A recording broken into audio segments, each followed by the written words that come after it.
FIDF, we make a difference with a variety of programs.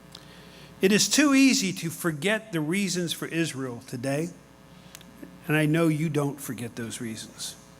It is a country that is easily spanned in the flight of a jet.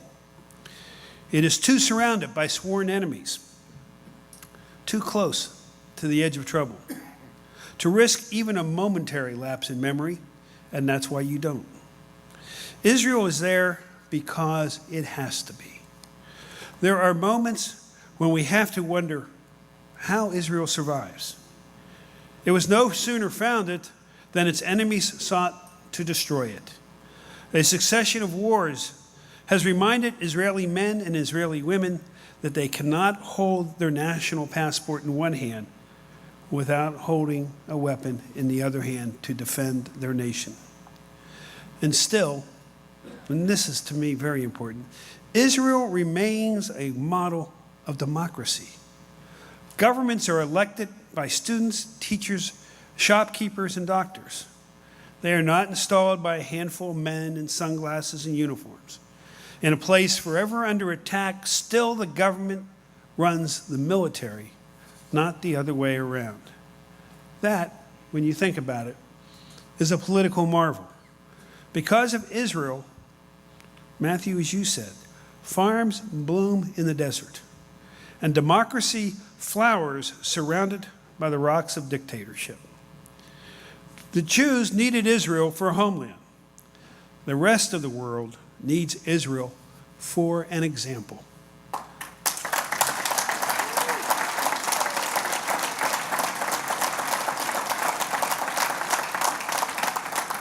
That is why the Israeli Defense Force is, to me, its own marvel.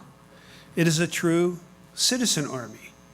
Men and women alike are brought into the service, and everyone serves, family by family. Israelis are invested in their own protection, and we join you from here in this country.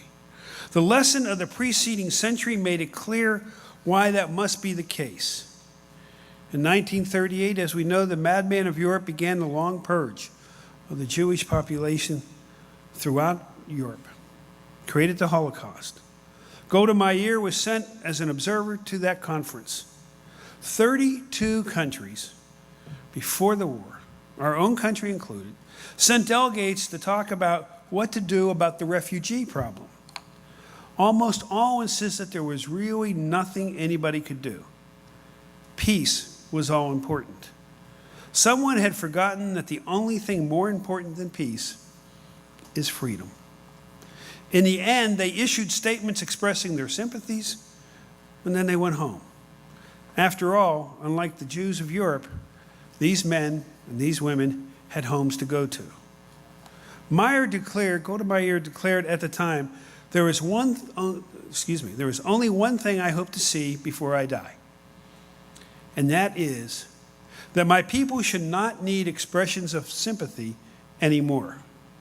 And today, Israel chooses not to be a victim.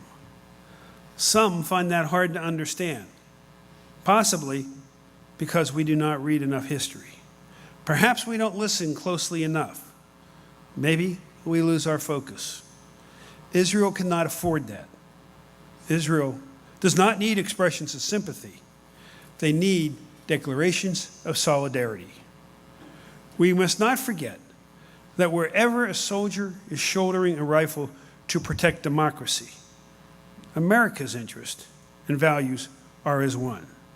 So allow me to salute you, to salute the Defense Forces, to salute the men and women who keep our fellow democracy free. And let us remember that whatever the small differences, we share a long obligation to history. The world kept their promise to Golda Meir. Let us keep it to ourselves. Thank you for letting me join you tonight. Shalom.